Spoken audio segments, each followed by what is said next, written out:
I made the conscious choice to show up no matter what my training was, to show up and experience it and learn from it, to understand that it's a journey, an adventure instead of a goal. Running 100 miles seems impossible, and maybe even kind of crazy. And it is, but we believe in big crazy dreams. That's why we ran 100 miles. It was such a life-changing experience for us, we decided to devote this podcast to preparing and inspiring you to run your first ultra race. Are you ready to feel the highest highs and the lowest lows? Are you ready to do what you once thought was impossible? Are you ready for your Trail to 100? Thank you for joining us here on Trail to 100, the podcast made to help you finish your first 100-mile race. My name is Jacob Bateman, and joined along with me is my beautiful and lovely wife, Melody. And today is our special guest. We have Joe Nevshemal. Now, Joe did something amazing. He ran 100 miles, guys. But not only did he run 100 miles, he ran 100 miles when there was a lot of personal turmoil going on with him and the people that he loved. And he was able to still accomplish this amazing goal when things around him just seemed overwhelming. And I just think that is amazing that Joe was able to do this, because it's so easy to get lost in our problems and to believe that, I don't know, like for me, it's when stuff like that happens, like that running almost is the first thing to go. But he just made the decision, and he says this in the podcast, that he was going to just show up at the start line and experience it and learn from it. And I think that's amazing. What a great mindset that we all need to have in order to just get to the start line, because we're all going to experience crazy stuff happen in our training. We're not going to have the perfect training cycle, but we can still run 100 miles, guys. And Joe is a perfect example of that. So I'll just stop talking and let's hear from Joe and how he did it. All right, Joe. Well, we are excited to dive into your story and hear how you finished your first 100-mile race. So welcome to Trail to 100, where we are so grateful to have you on the show today. Yeah, it's awesome to be here. I listen to you guys all the time, and I listen to the 6 pillars, and I just love that you're willing to hear my story. Oh, well, we are pumped about it. We've been looking forward to this podcast for sure. Yeah, and we've had some technical difficulties in making it happen, but here we are. It's just like an ultra. Something's going to go wrong, but you figure it out. Anyways. Yeah. So stay positive, problem solving. You can relate anything to ultra running, even podcasting. Yes. Yes, exactly. So, Joe, where did the desire and drive to run 100 miles even start for you? Oh, I mean, I got into running initially just because somebody at a tech company that I worked for challenged me to a marathon, and I'm like, okay, let's do this. I was already training for doing a relay, and 8 weeks later we did the marathon, and I trained, and I ended up beating him by about 40 minutes. And it was like this eye-opening, awesome experience. Like, oh my gosh, I might actually be good at this, and this is fun. So from there, I just got into trail running, and I've been doing a lot of like 50Ks and a 50-mile. And I talked to my friends at the run group, and I'm like, actually, I signed up with a friend from run group to do this 100-mile together, and then she got injured, so I ended up being alone. Oh no. And I ended up having to do it myself.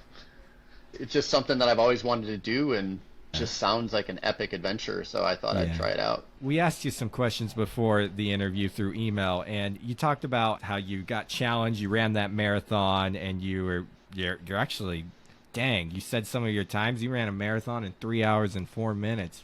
Woo-wee. That's amazing. I went out and ran 10 miles today in 3 hours and 4 minutes. So huge difference between a trail and a marathon. Yeah. Anyway. Right. Yeah. But you talked about how there was actually a big break in your running between you had your first initial stint and then a second stint. where it sounded like years you went where you really didn't run much, from what I understood. Yeah, yeah. I have three kids, so in about 2014, my third was born. He's now 7, and that kind of could put the kibosh on, any kind of free time. So there was a lot of time where I would be taking care of him either from like 10 p.m. to 3 a.m. so that my partner could get rest. And then I would go to work at 7:30, so you had 4 hours of sleep. So there was no space to run. It was hard. Yeah. But so as he got older, things changed. But go ahead. Yeah. How did that love get reignited after years of stepping away? Oh, I mean, it was always there. It didn't go away. I caught the bug, and it persisted, and I was able to squeeze out runs periodically, small ones, and tried to work out and stay somewhat fit. So I was able to keep the desire. It just, the opportunity wasn't there until he was about 4, and then I started getting back into it. And then you mentioned to us earlier about how you found a ultra running camp that you had decided you were going to go to. Could you tell us about that and what that was like? Yeah, we were in the throes of COVID. It was December of 2019, and I realized I just didn't know what I didn't know. I had no idea how to do ultra running. What is good? Do you walk? Do you run? When do you walk and run? So I was reading an article that in Outside Magazine, and I read an article about Rob Carr, and he had won the Western States, I believe, in 2013 and 2014. And I was reading about that, and the article actually talks pretty honestly about his depression and dealing with it through running, and it just spoke to me, and I was like, oh my gosh, I know what this guy is going through. So I read the article, and 3 days later I found the ultra camp, and I was like, I'm signing up for that. I didn't care. I had some money saved up, and I signed up for it, and I was so excited because it would have been it was in July of 2020, but COVID does its magic, and that was canceled. And I was like, oh, dang. And then he moved it to the next year, and then there were fires in Flagstaff in 2021, so that was canceled. Oh my gosh. And I'm dying for knowledge and just that help. And so he was super nice, and he actually created a separate camp for all of us cancelees in September of 2021 to allow us to all come. It crammed into the other camps that he did, and that was an amazing experience. Tell us about that. I'm really curious about what an ultra running camp would be like. Yeah, I had no idea what I was getting into. He's a super wonderful person, and you go down to Flagstaff, which is where he lives, and there's a great ultra running community there, and he would bring us out on runs, and we would just run with him in some of the most beautiful places. I'm from the Pacific Northwest, so to see all the red stone and those awesome canyons, it was just a surreal experience. And then the part I didn't expect was, it was super personal, and he would, talk to you, give advice. There was only like 7 people there, so it wasn't like a group of 20 or 30. Wow. And it was, we would, after a run, we'd sit around and talk about just not only how to run an ultra or how many calories taken per hour, but like what it is to experience running and depression and how to handle it and what struggles we all went through. So it was pretty epic. Did he teach about how to use running as a tool for depression? I mean, yes. I mean, I think we all at some point in time, struggle with, depression, and COVID obviously didn't help. We're all holed up for like 2.5 years, and you're questioning your purpose in life, because, you're just stuck in your house. So he talked about that and how it helped him. And when he was talking about it, I also realized it really helped me. It kept me in a good spot in a really tough time. That sounds really, really neat, and super cool that he made like a separate retreat for you guys, and it got to be a smaller, more personal experience. it was so nice because, you didn't expect someone to just go through all the logistics of setting up a whole new one, because he had his own camps and his own stuff. So it was wonderful. How did you feel coming away from that, and how did you use that to, I guess, propel you forward in both running and life? I realized I was part of a really cool community, and they were just so welcoming, and it was pretty awesome. We'd have dinner at their house, and just that piece, it really gave me a sense of community and friendship, which, during the COVID times was really hard, just to stay connected with people and see people, Yeah. And that was one huge one. I really realized I needed to develop a community of my own, because I spent a lot of miles alone in the trails, like thousands. So I came back and joined a running club here in my town, Walla Walla. And that was a key moment in just what I learned from them, and they taught us other stuff, how many calories to take in per hour, and, do you actually run the hills? And he's like, well, no, like if it's a huge hill, you hike it and save the energy. So I was like, oh, wow, I didn't know that. I thought you just had to run, Yeah. So yeah, those things I got from that were the key elements that really helped me. That sounds like an amazing experience. You're making Maybe me want to. we should do an ultra running camp. Yeah. You're making me want to go to one, or start setting one up, a Trail to 100 ultra running camp, because I think that's amazing, and I just like how you said they linked the two together. They linked your personal life and the depression. I mean, honestly, depression is so rampant in today's world, and it just all links together, and ultra running can really be an outlet for that and a way to fight through it. Yeah, I feel like ultra running, it's like a lifestyle. Like you mentioned, the community, and I feel like not only is it a good way to just get outside, get those endorphins going, but you also, you make the friends, and I feel like you create this lifestyle of healthy living and exercising every day. And then I feel like what comes along with that is you're drinking more water and you're eating better food and you're forced to sleep better, because if you don't sleep well, you're not going to get a good run in the next day. It's just a healthy lifestyle until you become so completely obsessed over it that it takes over everything. Right. Yeah. I had a doctor previous to my current doctor who was like, you're insane and you're going to injure yourself and this is a terrible idea. And I'm like, if I die on a trail, that's okay with me. You're like, at least I'm going out in a way that makes me happy. Yeah. So I do have one question. You mentioned how, like, training for this 100, it was a really good way to combat some hard things that you were going through. And I want to backtrack a little bit to the few years where you weren't able to run. Did you struggle mentally in those years when you were not able to run, or were you able to find other outlets? I mean, that was a real struggle. In 2014, I was prime condition. I was running 35 miles in 4 hours on, flat. I was running marathons in 3 hours flat. And then, you lose all that. And you're just like, oh my gosh, like how much work is it going to take just to get back to where I was, And that's really a big mind game that you have to manage. And so during that time, not only was I struggling with the fact that I couldn't run a lot and family pressures and COVID and working full time, you have your own interpersonal challenges in your relationship with my partner. And, COVID was not nice. A lot of people turn to things to cope. And, in my story, it was alcohol. And alcohol really, broke apart a relationship. And, you think you got it healed, but there's still those deep wounds from it. And, with COVID, everybody was in and alcohol was there and available. And so during that time, there was that struggle too, which really made things hard. For sure. That would make things really hard. Yeah. How do you decide then at this, because it sounds like life is extremely tough for you at this point.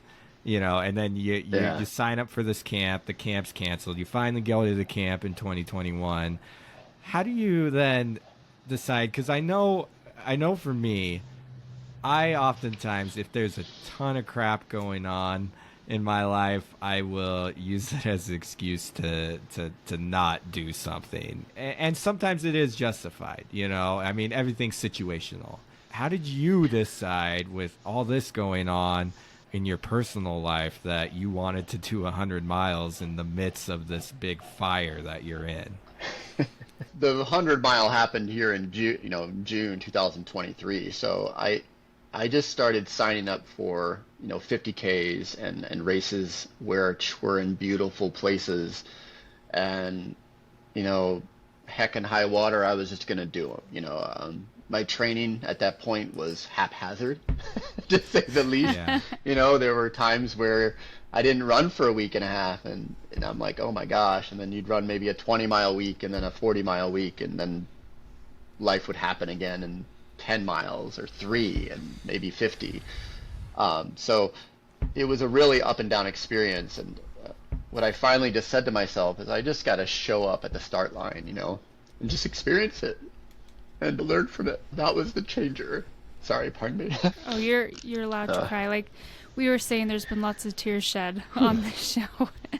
Yeah. I made the conscious choice to show up no matter what my training was, to show up and experience it and learn from it, to understand that it's a journey, an adventure instead of a goal. And that's what really helped me, because I would show up and I would surprise myself. I'm like, holy crap, I finished that. Strangely enough, I have yet to DNF a race. That's going to be a very depressing thing, but in 10 races or so here, I've not stopped. So I'm proud of that, but I'm also scared. Yeah. So, the longer the streak goes, the more pressure. Right. Yeah. I don't want it to turn into a thing. I can sense how showing up was difficult for you, but you did it anyways, and I can feel how much you've learned and how much you've grown through these experiences of just showing up and doing these races. And I'm like, wow, that's the power of running. That's the power of running and showing up for yourself and doing hard things. Yeah. I just think that's beautiful. Was there ever a moment where you nearly didn't show up or chose not to show up, where you wondered, like, can I really do this? Am I in the state to do this? Or had you just committed from the beginning and you just knew no matter what you were showing up? No, emotions are funny, right? They well up and you're like, hey, you're not going to be able to do this, and you fight that demon, for days and hope you mitigate it and defeat it and you get out there, but then it comes back, It's never a thing where you're just like, oh yeah, I'm committed, I'm good. It's like an everyday battle sometimes. The race that I did, which is an awesome race, was the volcanic 50K where you run around Mount St. Helens. Cool. And I did not know if I was prepared for that, and you're reading on it and it goes, this race is as hard, if not harder than a 50 mile. And I'm like, oh my gosh. I didn't think I was going to be able to do that, so much vert in the terrain, but I showed up and I did it.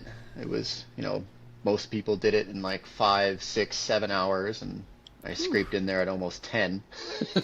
Hey, which is still pretty impressive for. But the place was like almost religious in the idea of how beautiful it was and how much the terrain changed and the story of Mount St. Helens. And I learned so much on that run and saw so many great things and developed so many friends from that. You're running along and you're dying, and this guy's like, hey, do you want to run with me? And you're like, yes, please. Can you be my friend for the next 5 miles? And he's like, sure. Because you were struggling. Those people became really good friends from that point on. I feel like during a race, when someone's like, hey, want to run with me? It's the same question as, hey, want to be best friends for life? Yeah, sure. So be prepared if you guys see Melody out on a race. If you ask her to run with you. Hey, that's every runner. Yeah. You create a bond. You do create a bond out there. So how did training go for you? What were some things you were focusing on as you got ready for your first 100-mile race? Was there an aspect that was concerning you more than other aspects? How did you make your overall training plan and execute it? Yeah, in 2022 at the beginning, I've had the camp now, and I feel that I'm educated. And I didn't know about you guys yet. You guys educated me, 3 weeks before my 100. So I was glad I was able to listen to it. But I started implementing a kind of a muscle strength training, mobility training, and running program. I realized I can't do 70, 80-mile weeks a lot, and I needed to find a different way. And I've been injured before from overrunning, so I actually joined a CrossFit gym here in June of 2022, and just that was my strength training. It was great to be able to show up and they just told you what to do. I hate going into a gym and being like, I'm gonna lift this weight and not look foolish. Yeah. So it was nice to that. And this, the gym here at DCF in Walla Walla, Destination CrossFit, just helped me with all of the muscle and strength and mobility that I realized I didn't have. My program was really just go, 4 to 6 times a week for muscle strength and mobility training, and then run anywhere from 20 to 60 miles. And I would do it really early in the morning or really late in the day, and the boys would be in bed or I'd get up before they were awake, and then I'd do CrossFit at noon. So CrossFit was like during a lunch break? Yeah, so I work remote, so block out my lunch on my calendar so no one can take that time. And I really learned also just with the ultra running camp is to take time for yourself. Sometimes you can get wrapped up in work and just work, or not focus on yourself. Yeah. So it was a big thing for me just to block out that section on my calendar and say, okay, this is mine, and I'm not letting meetings happen. And that was really helpful. Oh, that's huge. I love that. I'm so passionate about that. And I wish everyone could work from home and kind of choose their own schedule, because I feel like that's just nice and it's efficient to be able to, do what works best for you. Just the whole, you doing your strength training at lunchtime, like getting a little bit creative, to say, hey, this is when the strength's happening. Because I think I've said this on the podcast before. I figured out, like, when I was training for my first 100, I could do a quick little 20-minute body weight workout during my 30-minute lunch, Yeah. Like, I could do that first, and then I still had 10 minutes to eat, and I'm ready, So, like, sometimes, like, because, like you said, time is often your biggest enemy to really training for 100 miles. That's why people don't go after it, is time a lot of the time. And so, yeah, getting creative, finding that time to fit 20, 30 minutes or an hour, or also, I think also making a time sacred, treating it like a meeting. Like, this is when I get to work out. I think people get really overwhelmed by this huge block of time of, running for an hour, and then you got to come home, and then you lift for an hour, and then you stretch for 20 minutes, and not, that doesn't include like getting up, getting ready, putting on your workout clothes, and then showering and getting ready for the day. Then you gotta get breakfast, and then all of a sudden you're blocking out like 5 hours every single morning to get your workout in. And who has time for a 5-hour morning routine, So I think that's good to point out, is breaking it up and just fitting it in wherever you can. Yeah. So, Joe, you've got to tell us now, how did this race go? How did you feel when you got to that point where, because you told yourself, just show up at the start line and experience and learn from it? That was your quote. I love that quote. That needs to be on a t-shirt. Just show up at the start line and experience it. It's going to be on our future Trail to 100 t-shirt line, by the way. Anyways. There we go. Yeah. I'll be the first one to buy it. Yeah. We're collecting all the quotes. So how did that feel when you finally got to that start line and you were there? I mean, before we jump to that, I need to give credit to that quote where credit's due. My friend Anastasia, who's part of the running group, she said to me, you're just showing up at the start line. That's more than almost anybody does. And that's a win in itself. So I have to give her credit for that. I don't want to take it. So she was the person who said that to me, which was pretty profound. But yeah, the start of it, I was listening to your podcast, and I just want to put this in here, one of the big things was soup. So you brought up soup and how it's this magical like ambrosia for like the run, and it has everything in it. So after I listened to that, I'm like, okay. So I made a ton of vegetable soup. Yes. That's awesome. With some carrots and mushrooms and a lot of egg noodles and broth, and just made a huge bucket of it. And what I didn't realize, though, is that thing was my saving grace. And we'll talk about that. But so, yeah, showing up at the start line, you get there and you got a great group of people with you from the running group that were supporting me, which was so honoring that they drove 4 hours to spend 24 hours awake for me. And sitting at the start line, there's that energy and you're excited and you're panicked a little bit. Like, what am I doing? This is going to be 24 hours of going. And then you just take the first step and you go. That was really exhilarating and a lot of fun.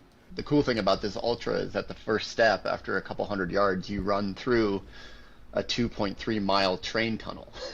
So this epic, big, huge tunnel that trains used to go through that you're now running through, and there's water dripping from the ceiling, and you've got 100 some people with headlamps running with you. Wow. It was a great start to a race. That's amazing. And also sounds a little bit scary.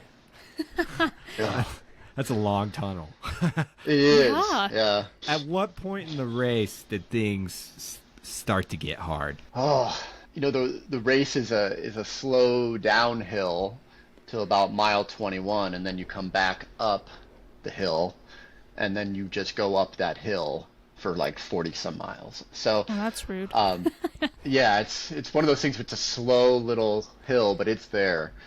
So I ran down, and I made the mistake I think that everyone does, is you get really, really excited and you're fresh and you're thinking you can, you're going to win this. You're thinking in your brain, I got this.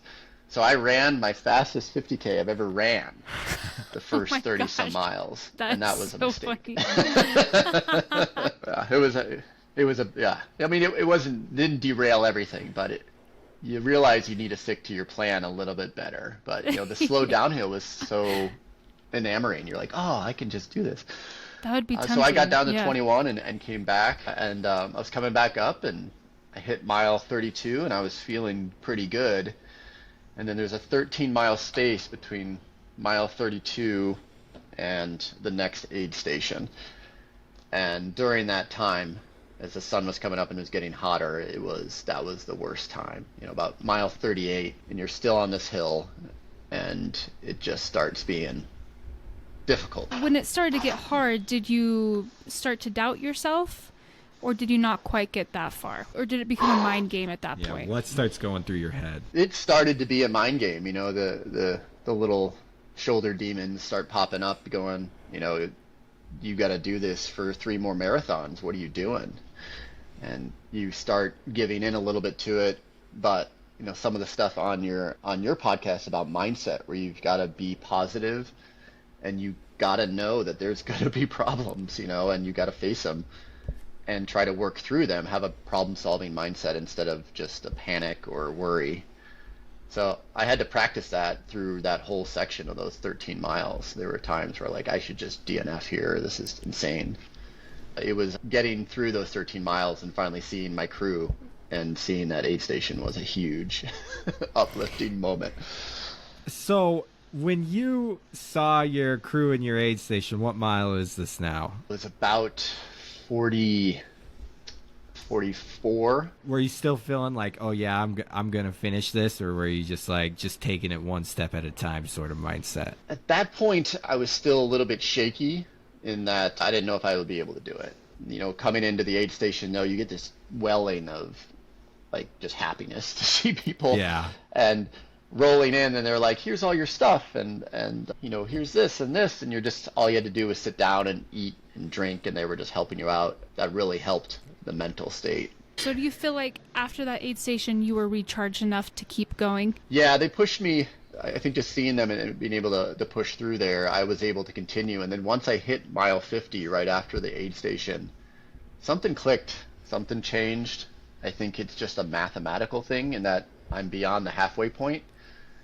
And once I hit that point, it was like, oh, okay, I'm beyond half. I think I can do this. And that was a big mindset change, where the rest of the race I felt I had my lows, but I think I said I can do this. That's great. So how was it running through the night for the first time? Well, I've ran through the night. I did a backyard ultra in September of 2022, which gave me the confidence I thought that I could maybe do 100. I forgot to mention that. And so running through the night there, I actually love running at night. So it was fun to have a headlamp and just go. That's awesome. Not very many people have that experience running through the night, especially on their first 100. So when did you know, like in your head for sure, like you're like, I'm finishing this. I am going to be a 100-mile finisher. Yeah. So at that point, I was like, I'm finishing this. And So mile 50 was it.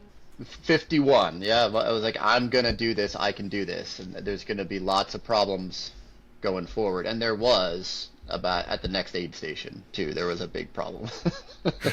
And what was that? At that point, I took a bite of this quesadilla filled with avocado because it sounded refreshing and good, and and chewing it just promoted a gag reflex in my body, and I couldn't swallow it, and I couldn't swallow any real hard food, from peanut butter and jellies to anything. So in rolled the soup. Yes. So I ran the last 43 some miles, give or take, on liquid-ish, soup and some liquid gels and some gummies and things that were more easily down. It was just something with the texture. My stomach was fine, but it was just getting it down. Wow. That's the secret to ultras is soup. Yeah. It really is. And anytime we have volunteered at an ultra, it's runners always come through, and it's always the soup that's the first thing to go. Everyone wants the soup. Especially if it's in the second half of the race. Yeah, yeah. So tell us about the finish, Joe. How did that go? It was about 6 o'clock in the morning. I got through the night, and the sun came up. And that's a great moment, because you're like, okay, all right, I can do this. My friend was running with me, and I kept asking him, like, how farther do I need to go? And he's like, oh, we've ran 2.5 miles. I was like, no, I just need to know how far, because now I realized I could actually do this in less than 24 hours. And Wow. I was at about 23 miles, or I was at 23 hours, and there was about 8 miles left. I was like, okay, I gotta push through this. So I was about 5 miles left, excuse me. And so I was like, okay, I gotta push it. So I pushed it the last, did put everything on the table, and was able to finish under 24. And this ultra, the Yeti Washington 100 endurance race, the race director's at the end, and he gives a hug to everybody. So there's a video of it too, and you just roll in, and he just gives you a hug and gives you your special buckle because you finished in 24 hours or less. And Wow. it was a crazy moment. I couldn't imagine that I was 23 hours of running, and I was still up and standing. That is amazing. Tell us about the emotions you felt when you crossed that finish line, gave him a hug, got your buckle. How were you feeling? Races when you end involve some crying usually. So that one had both, tons of joy, a large amount of just like appreciation and thankfulness for the people, for my crew that was there, and a certain amount of just almost out of body amazement, where you're looking down at yourself almost out of body, like, wow, that's it. I did it. I can't believe that. It's such a hard thing to describe, isn't it, when you finish? And I think an out-of-body experience is a great way to put it. That's always how I described my very first 50. It's like I was outside of my body watching myself cross the finish line. And you're right. It's just a huge bundle of emotions, and it's almost overwhelming. And I think that's why you cry. I think crying is a combination of you're just so glad you're done. And then it's also just an emotional release because you don't really know what feelings to feel. I agree. Yeah, it's such a huge rush of everything. You feel accomplished and you feel powerful. So looking back, what did you learn about yourself through those 100 miles? You don't want to toot your own horn, but I'm a tough human. I was able to tough through it. There were times where I'm like, I'm going to run to that shadow, and then I'll walk. And then I'm going to run to that bush, and then I'm going to walk. and just chunking off tiny little pieces to make it consumable, because sometimes the large journey is too hard to comprehend. I was able to show that I am tough and resilient, and yeah, that was a big thing I learned. It was something I was like, I didn't think I would do it, and I was able to. That's amazing. Amen. And With- you, go and ahead. you're not tooting your own horn by saying that.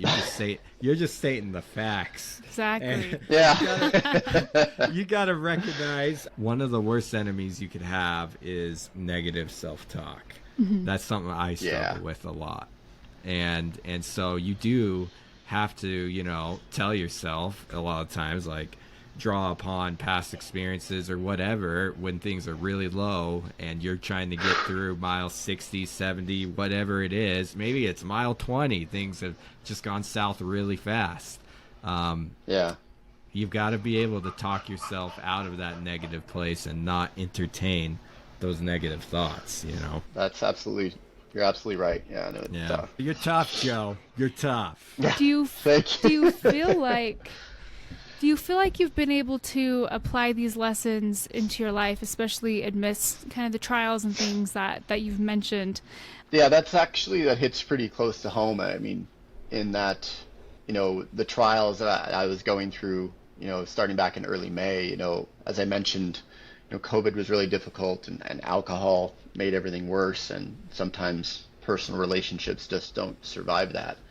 And, you know, that's what happened to me. Is my partner and I, you know, come middle May, actually Mother's Day, she came to me and told me that, you know, it was over. And, you know, and at that point in time, you know, in my running world, I was super tough, but in my personal world, with all the stuff going on and all the things you're having to deal with, yeah, I was not.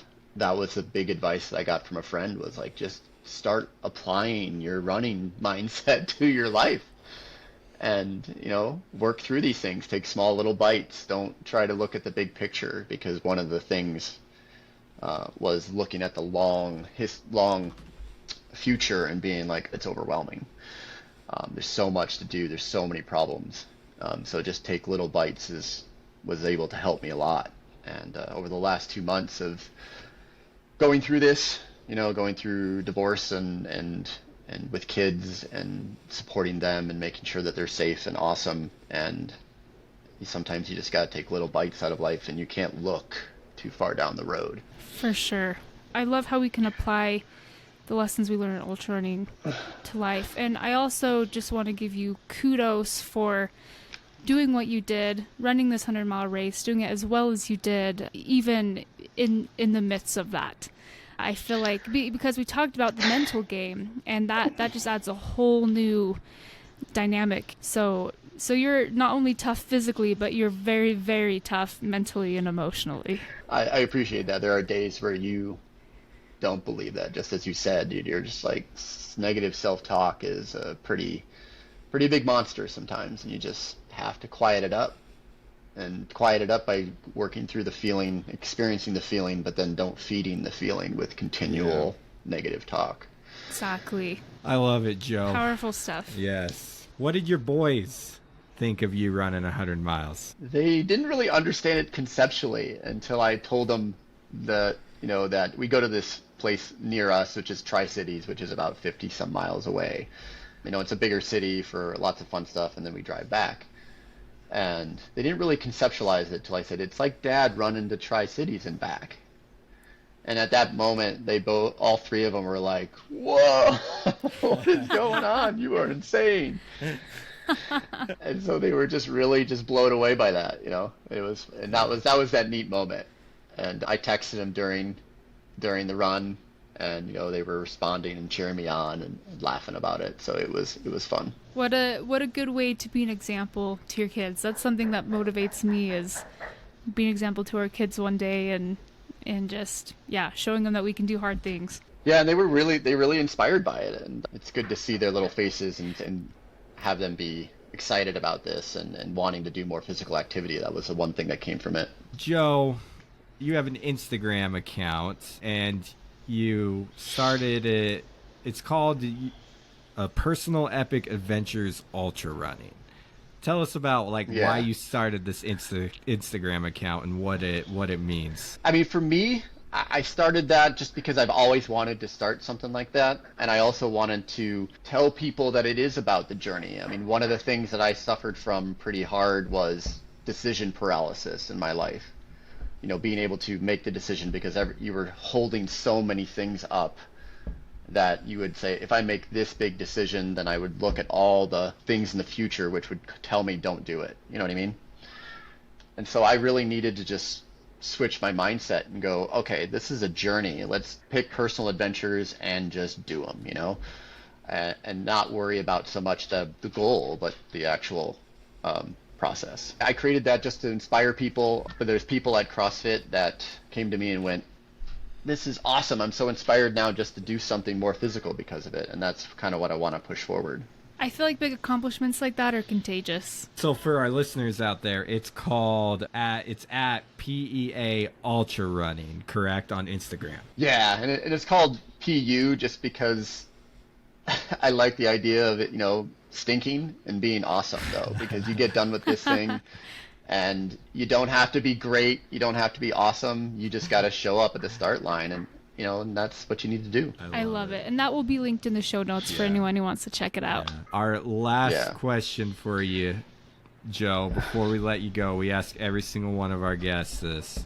What is your top piece of advice for someone who is signed up and gonna run 100 miles for the first time? The biggest one for me is friends and community. You can't do this thing. You can, but man, those people are hardcore. The guy that runs 100-mile with no crew they're amazing. So friends, community, and just do that and make sure to have that, run with people and experience life with them, and that's key for me. I love that point. I relate to your story in a lot of aspects, Joe. Negative self-talk is a big enemy of mine, and I have spent lots of miles alone on my own too. Lots of miles here my first few years of ultra running, and I like how you talk about enjoying the journey. And like recently, this past year I've been getting out more with the community and running more with other people. Because we don't run together. Yeah, because me and Melody have spent a lot of miles together, but she's not as capable right now. That's all right. She's making a baby. But yeah, like friends is just huge. Friends like it makes the journey more fun. Like you talk about enjoying the journey. You know, every journey is more fun if you have someone to share it with, right? Totally. Yeah. I like how you said experience life with them, because I feel like you kind of experience all the emotions on a run, and I feel like running through the mountains like that is how you really experience life. I was just going to reinforce what you said was you meet people you never thought you would meet, and they show you strengths that you're like, wow, that is awesome. And you rise up to the people that you run with. And so, you know, they teach you things that you would have never known. Just like I didn't know anything, a lot about like mindset and nutrition until I listened to your podcasts. And those really helped me. You also learn a ton from the people around you. Amen. Well, Joe, thank you so much for joining us today on the podcast. We have really appreciated you just being so open and sharing your experience of how you accomplished your first 100 miles, and congrats on that. It's amazing, and I have mad respect for you doing it amidst what could seem as crumbling down around you, and here you go, still toe that start line, and not only toe the start line but finish it. That's pure inspiration right there. Thank you very much. I just appreciate you guys responding. I didn't even think you guys would respond, and suddenly you responded and wanted to hear my story. I'm like, this is the coolest thing. Well, we thought the same thing when you reached out, so.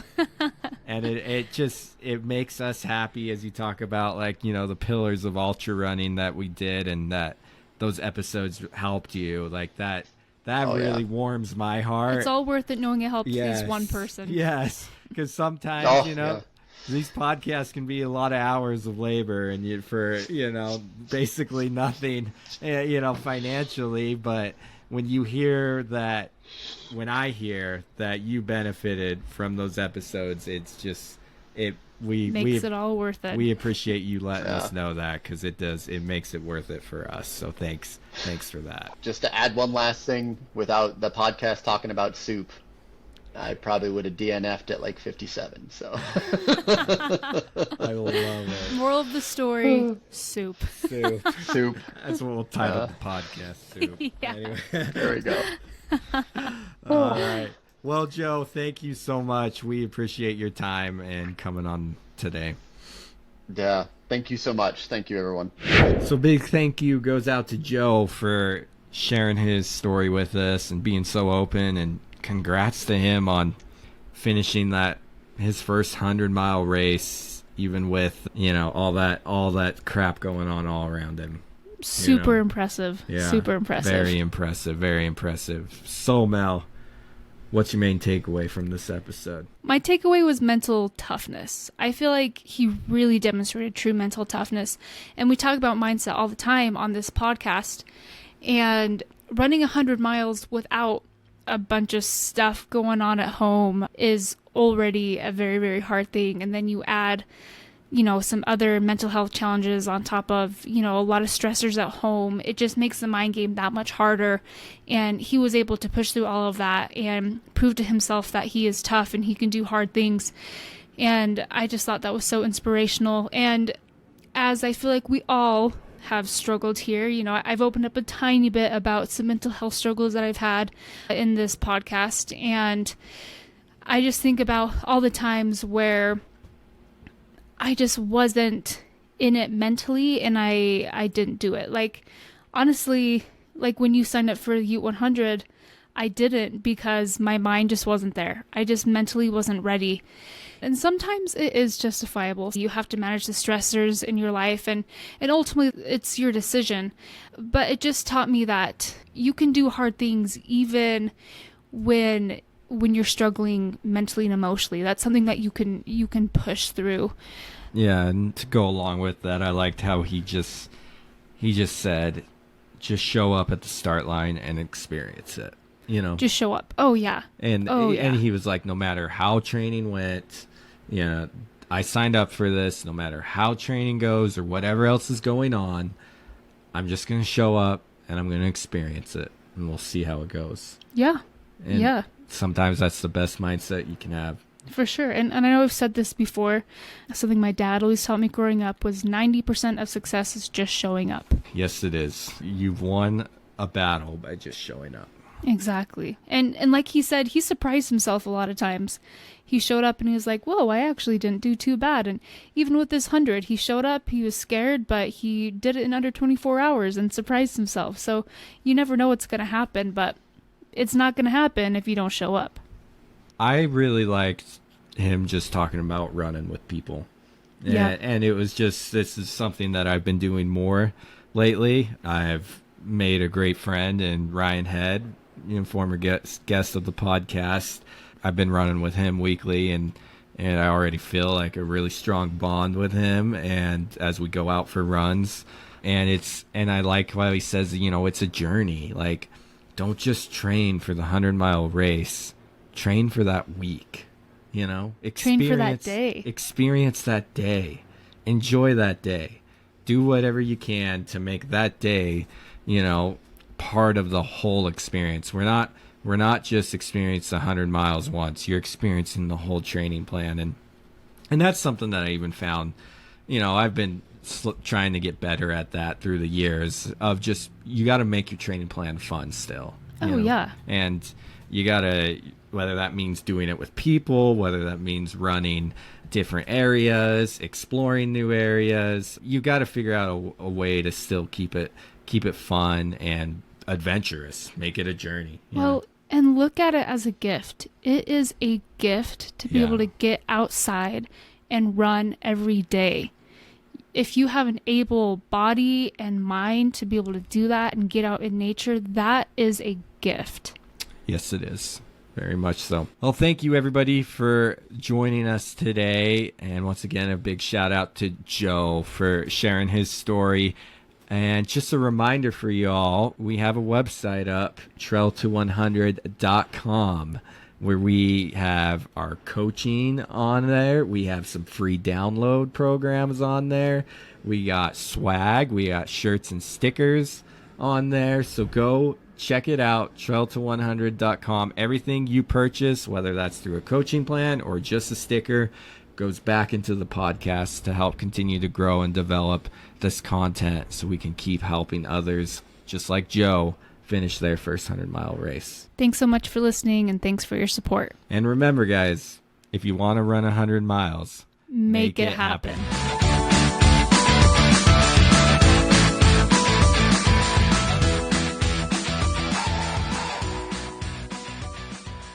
Hey guys, super exciting news!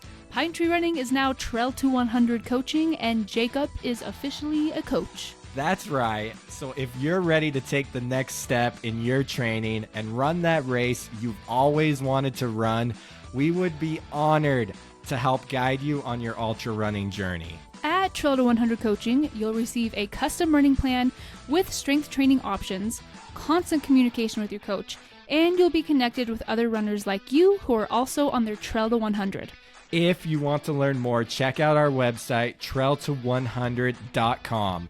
Please feel free to contact us with any questions you have. If you want to run 100 miles, Make it happen.